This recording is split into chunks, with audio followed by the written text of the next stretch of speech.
L'autre catégorie rhum, hein? C'est pas mal, hein?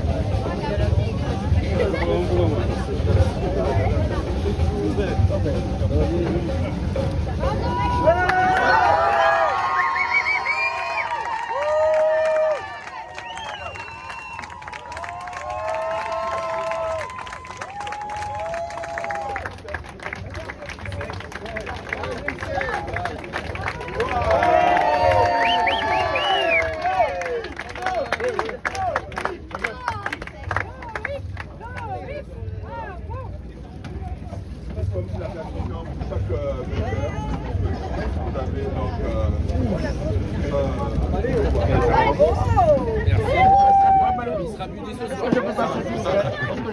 Attention, est-ce que je peux passer? Attention, viens, viens. Je peux passer. Voilà. Toujours très fort la région. Merci beaucoup. Des fruits pour pouvoir taper. Super, il y en a besoin. Bien Merci. sûr, des fleurs. Merci. Comme le veut la tradition.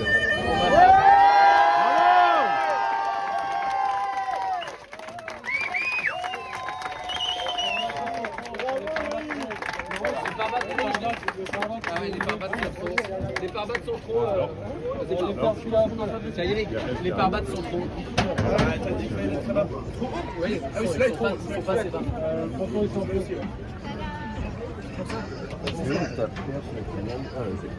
Bon bah oui, hein, c'est quelle bagarre. Quelle bagarre. Dans le classe multi-rhum, je trouve que quand même. Hein, nous on avait demandé d'aller faire d'autres courses, on nous a dit qu'il n'y avait pas de place dans le port, mais je pense qu'il y a peut-être certaines personnes qui vont regarder un peu, qui vont peut-être nous accepter, parce qu'entre Marc Guillemot, Alban Mabir, Roland Jourdain, Gwen Chapalin, Gilles Buckenhout, qui fait une super course, les trimarans, il est où Gilles? Il est là Gilles. Gilles.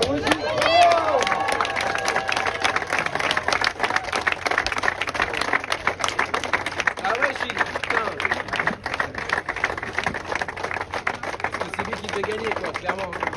Mais après, je peux en parler, je me suis retourné il y a 4 mois. Donc quand on fait du multicoque, on le sait.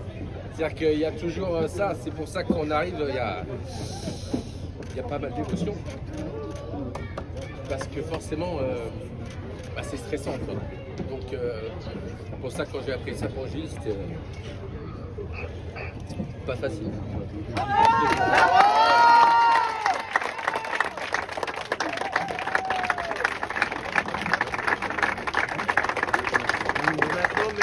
Même une classe amateur, parce que là voilà c'est une classe amateur éclairée, moi j'appelle ça. On a montré que, alors on met un peu plus de temps que les autres, mais il y a du match. Il y a du match et on se fait mal comme les autres, mais plus longtemps, parce qu'il y en a qui mettent 6 jours ou 10 jours, donc je vais pas dire que c'est des rigolos, hein, loin de là. Mais forcément c'est bien parce que c'est ce qui fait le charme de la route du Rhum. C'est-à-dire que tu peux mettre 6 jours avant du match, tu peux mettre 10 jours avant du match. On voit, je vois mon frère Kevin qui est 4e, ils arrivent dans un mouchoir de poche. Et nous derrière, voilà, il y a encore du monde parce qu'il y a du match. Et derrière, entre Alvard et Marc, il y a du match aussi. Derrière les trimarans, moi je voudrais avoir un mot pour Étienne de Pierre 2. Étienne, le Chédé. Étienne, il faut savoir qu'il s'est retourné en mer d'Irlande. Il a retapé son bateau en Irlande. Il n'a pas de budget. Et le gars, il est revenu. Il est avec Poupon là.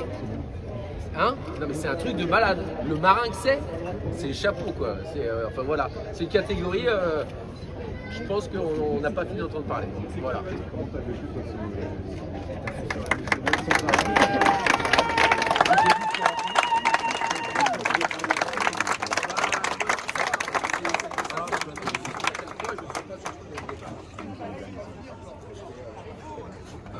Élite-reuillier en mer d'Irlande, je faisais pas le malin. Hein. C'était pas cool du tout. Le bateau il était tout neuf. Heureusement que le sponsor est top parce que t'en as plus d'un qui aurait dit écoute, le bateau il y a 3 mois, 4 mois, tu le mets sur le toit alors que c'est une course qualificative, t'es bien marrant, escoffier, mais tu vas aller retourner à la pêche. Et non, le mec il dit non, c'est pas grave, on y retourne. Et puis c'est pour ça que c'est compliqué parce que le catamaran, voilà, là si tu veux mettre le curseur haut, t'es stressé en permanence. Alors moi en plus avec ce qui m'est arrivé il y a 4 mois, j'ai pas le droit à l'erreur, donc je le sais. je le sais. Je me mets un peu en danger, même quand je fais des vidéos, hein, je suis à 25 nœuds. Je les gérais différemment, oui, avec plus de stress. Beaucoup plus de stress. Sur le frein, au début, ouais. Au début, ouais, j'ai trop écouté. J'ai écouté. Au début, j'ai été grave sur le frein, et puis à un moment donné, je disais, hein, t'as la caisse, t'es physique, et ben tu vas dormir avec les coudes dans la main. Et puis en fait, j'ai dormi avec les coudes dans la main tout le temps. Et j'ai surréglé mes alarmes, et puis dès que j'avais un premier bip, et ben je choquais, je me levais. Et en fait, voilà, je suis pas descendu une seule fois, j'ai tout mis ici, j'étais dans mon pouf, et puis à réguler. Puis faut dire une chose, c'est qu'il y a Tom Laperche et Jean-Yves Bernot quand même, hein, qui m'ont fait la trajectoire. Ah oui, c'est sûr. Faut les applaudir. Moi tout seul, pour être tout à fait franc avec vous, j'aurais pas fait une trajectoire comme celle-ci. Jean-Yves Bernot et Tom Laperche, aujourd'hui, alors Tom Laperche, il est jeune et je pense que c'est ce qui va se faire de mieux et c'est ce qui se fait de mieux en Figaro. Et Jean-Yves Bernot, c'est ce qui se fait de mieux sur la planète en termes de routage. Donc j'ai la chance de les avoir eu comme routeurs aussi. Faut pas l'oublier. Donc ça, plus les préparateurs, les copains qui ont préparé le bateau.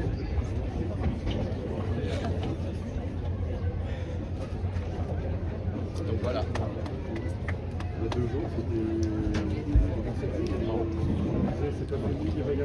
a 2 jours, Il y a moi toujours, je suis optimiste, toujours. De toute façon, même au fond du seau, j'arrive toujours à trouver le petit truc pour me dire c'est pas grave, je vais y arriver, tu vois. Puis bah comme quoi, ouais. Et puis même là, tu vois, là je me dis allez, je renvoie le code 0. Je dis bah, pourquoi je renvoie le code 0 Bah si, renvoie le code 0. Puis après on me dit bah ça s'est joué à rien quoi. Parce que 90 minutes, bidou, si tu vois le délire, c'est-à-dire que si j'avais pas renvoyé le code 0, donc jusqu'au bout, j'ai fait 2-3 erreurs, papa, si tu me le dire dès que je suis arrivé. Je reconnais ce tact. Là, t'as mal joué là, ouais, ok. Et d'avoir renvoyé le code 0, ouais, c'est normal. Mais il a raison. C'est vrai que j'ai tricoté un peu l'envers. J'étais omnibulé par Sam Davis, qui était derrière sur le côté.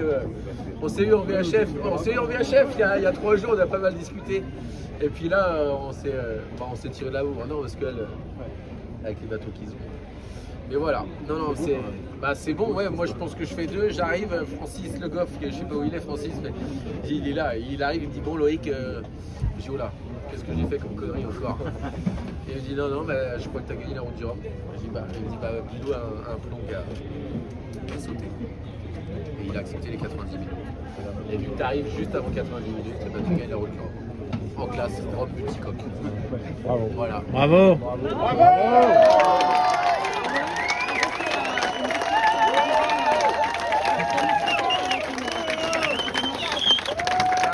C'est-à-dire que papa en a 3. Papa 3 routes du Rhum. Moi ça m'en fait une, donc ça fait 4 routes du Rhum. C'était moins dur. Mais il dit que c'était moins dur, mais que ce soit dur ou pas dur, il faut toujours aller les gagner. Ce que je veux dire, c'est que moi j'ai pas son palmarès, c'est le palmarès de Kevin, loin de là, ni leur capacité globale de marin. Mais ce que je veux dire, c'est que là, il a fallu y aller, clairement. Et puis sur le podium, je me retrouve avec des mecs, je nettoyais leur carène sur les Figaro, quoi. Bilou, Marc Guillemot, Alvaro de Mabir avec Kevin, pour suivre notre billet, on nettoyait leur carène quand on suivait papa sur les Figaro. Et aujourd'hui, je suis avec eux sur le podium, quoi. Donc c'est quand même sympa. Et Philippe Poupon qui sera pas sur le podium, qui sera derrière. Mais qui est dans la catégorie aussi. Donc on peut dire ce qu'on veut, ça on ne pourra jamais plonger. Voilà. Moi je vais retourner à la pêche gérer l'armement, parce que ce qui a été fait là, on ne pourra pas nous l'enlever. Voilà. Et ça c'est top. Voilà. Merci beaucoup. Merci. Bravo Loïc.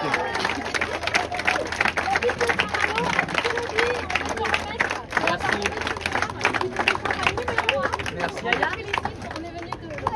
Merci beaucoup. Eh ben, on va la faire maintenant. Allez, Alexis.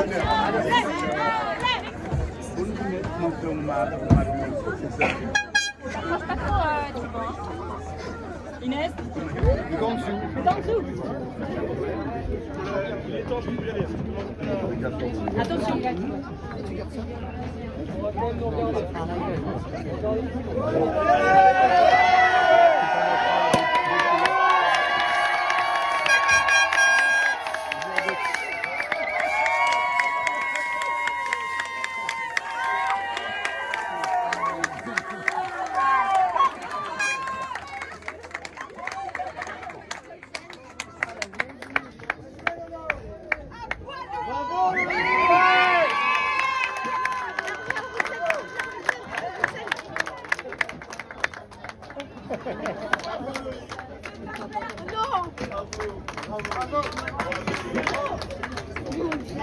Merci, hein, merci d'être venu.